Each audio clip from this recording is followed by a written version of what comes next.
Assalamualaikum warahmatullahi wabarakatuh. Kembali lagi bersama saya Muhammad Ican Lilo Alfandi. Seperti biasa, tujuan saya membuat video ini adalah sebagai tugas akhir mata kuliah saya tentang technopreneurship, dan pada kesempatan kali ini saya akan membahas tentang hak kekayaan intelektual. Nah, untuk mempersingkat waktu, mari kita akan bahas apa itu hak kekayaan intelektual.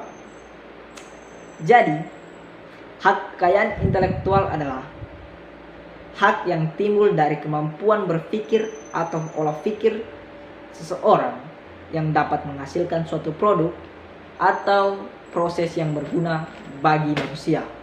Nah, secara sederhana, hak kekayaan intelektual dapat kita artikan sebagai hak seseorang untuk dapat menikmati secara ekonomis dari hasil kreativitas intelektual pembuatnya.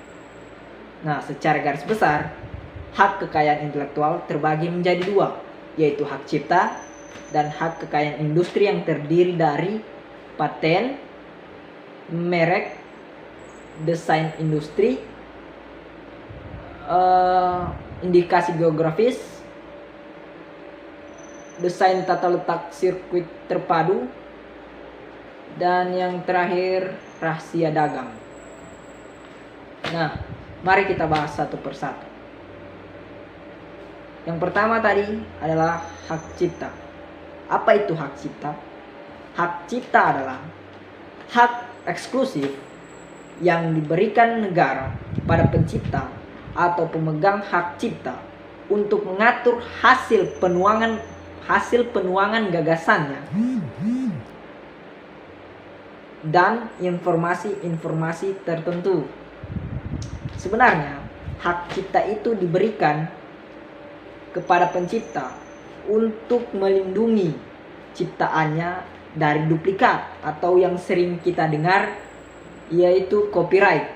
Jadi, tanpa izin terlebih dahulu pada penciptanya, kita tidak boleh menyalin, mengcopy, memperbanyak, atau menulis kembali karya tersebut tanpa izin terlebih dahulu dari penciptanya, karena itu melanggar hak kekayaan intelektual seseorang.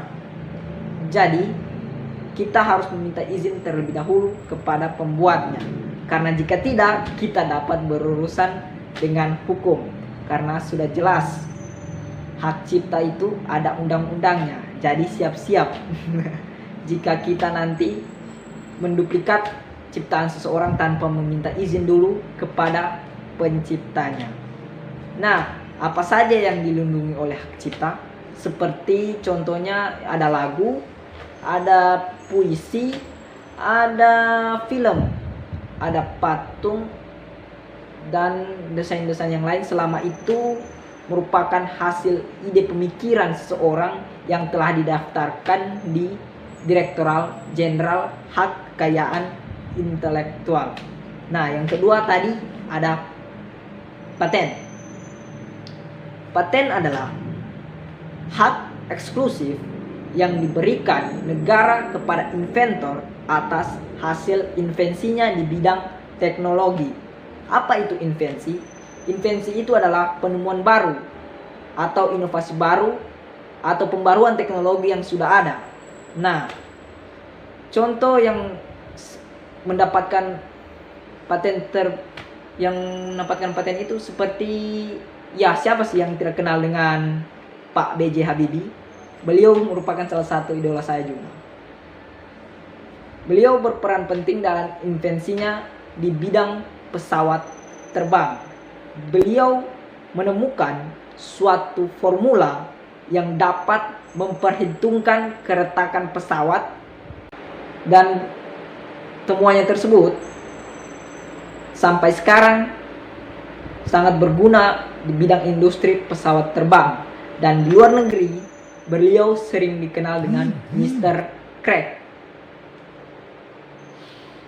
Yang ketiga tadi ada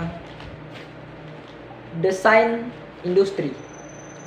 Desain industri adalah suatu kreasi tentang bentuk, konfigurasi atau komposisi, garis atau warna atau gabungan dari keduanya yang memberikan kesan estetis atau keindahan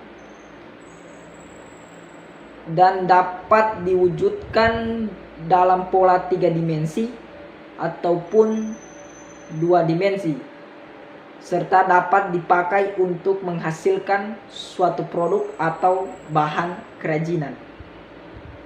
Contoh desain industri itu seperti botol. Botol Coca-Cola itu tidak akan sama dengan botol teh botol sosro ataupun ABC Squash Delice, karena keduanya ketiga bentuk botol itu mempunyai ciri-ciri yang berbeda dan membentuk pola-pola yang berbeda, sehingga kita tidak akan menemui kesamaan di antara ketiga botol tersebut. Nah, yang keempat tadi ada merek. Merek adalah tanda yang bisa ditampilkan secara grafis berupa gambar, logo, nama, kata, huruf, angka, susunan warna dalam bentuk 2 dimensi ataupun 3 dimensi, suara, hologram, atau kombinasi dari keduanya atau lebih dari unsur tersebut untuk membedakan barang tersebut yang diproduksi oleh orang atau benda atau badan hukum dalam kegiatan perdagangan barang atau jasa. Jadi jelas, setiap merek produksi itu harus berbeda-beda. Itu menandakan bahwa produk tersebut mempunyai perusahaan yang berbeda. Contoh, seperti merek KFC, McDonald, Coca-Cola. Jadi, hak ini diberikan untuk membedakan merek-merek tersebut, sehingga tidak akan ada kesamaan merek setelah kita memproduksi barang. Yang kelima ada indikasi geografis. Indikasi geografis ini sebenarnya menyangkut tentang asal daerah suatu produk tersebut, yang mencangkup lingkungan geografis seperti alam maupun manusianya, yang dapat memberikan reputasi, kualitas atau karakteristik barang tersebut, barang atau produk tersebut. Contoh misalnya, batik Jogja tidak akan sama dengan batik Solo dari segi corak, karena ya itu tadi, pengaruh lingkungan manusia dan alamnya, tentu coraknya akan berbeda-beda.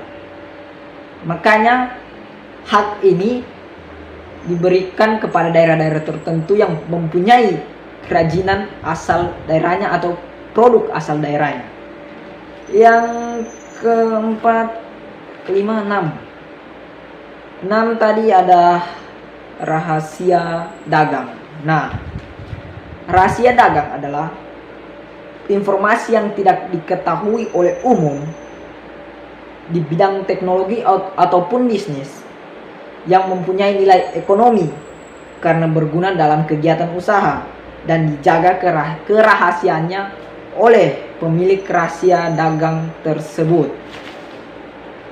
Nah, hak ini diberikan untuk melindungi yang pertama itu, 1. Formula, praktiknya, prosesnya, desainnya, instrumen, pola atau kompilasi yang memiliki nilai ekonomis.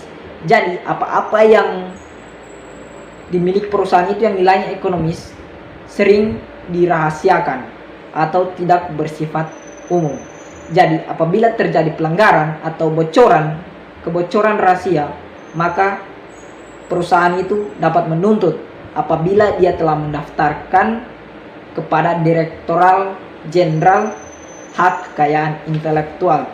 Yang terakhir ada desain tata letak sirkuit terpadu. Ya, desain ini adalah suatu kreasi yang berupa rancangan peletakan 3 dimensi dari berbagai elemen. Sekurang-kurangnya dari satu elemen tersebut adalah elemen yang aktif serta dapat terkoneksi dalam suatu sirkuit terpadu, dan peletakan 3 dimensi tersebut dimasukkan untuk persiapan pembuatan sirkuit terpadu.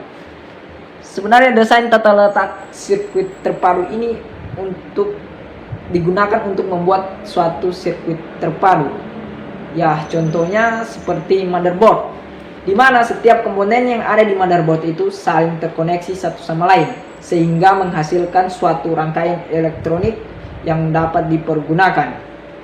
Nah, jadi kesimpulannya adalah setiap hasil pemikiran atau olah pikir seseorang yang sifatnya dapat membuat hal-hal baru dan memiliki nilai ekonomis, segeralah daftarkan ke Direktorat Jenderal Hak Kekayaan Intelektual, karena itu merupakan hak Anda. Karena orang pernah berkata, yang mahal itu bukan usahanya, tapi idenya. Nah, untuk melindungi ide Anda yang mungkin suatu saat akan bernilai ekonomis, maka segeralah daftarkan ide atau kreasi Anda, produk apa saja yang Anda buat, ke Direktorat Jenderal Hak Kekayaan Intelektual, karena itu bisa melindungi hak-hak Anda, di mana hak-hak tersebut sudah ditulis dalam undang-undang, namun saya tidak akan membacakan pasal-pasalnya. Saya akan menyebutkan undang-undangnya saja, yaitu yang pertama itu Undang-Undang Nomor 28 Tahun 2014 tentang Hak Cipta. Yang kedua, Undang-Undang Nomor 14 Tahun 2001 tentang Paten. Yang ketiga, Undang-Undang Nomor 15 Tahun 2001 tentang Merek. Yang keempat, Undang-Undang Nomor 31 Tahun 2000 tentang Desain Industri. Yang kelima, Undang-Undang Nomor 30 Tahun 2000 tentang Rahasia Dagang. Yang keenam, tadi Undang-Undang Nomor 15 Tahun 2001 tentang Indikasi Geografis. Yang ketujuh, Undang-Undang Nomor 32 Tahun 2000 tentang Desain Tata Letak Sirkuit Terpadu. Jadi semuanya telah ada undang-undang tertulisnya. Jadi segera daftarkan ide-ide Anda, produk-produk Anda atau kreasi-kreasi Anda, karena itu bisa bermanfaat bagi Anda dan melindungi hak kekayaan intelektual Anda. Sekian dari saya, semoga video ini bermanfaat untuk teman-teman.